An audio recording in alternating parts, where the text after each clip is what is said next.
তাইলে সভাপতি স্যারের জন্য একটা হাততালি।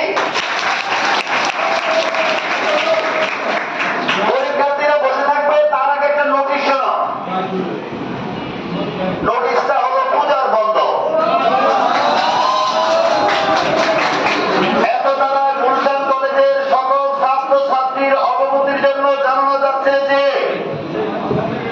আগামী 9-10-2024 মানে আগামী দিন থেকে 17-10-2024 দুর্গা পূজা, ফাতেহা ইয়াদ রাউম, লক্ষ্মী পূজা, পূর্ণিমা এগুলো উপলক্ষে কলেজ বন্ধ থাকবে।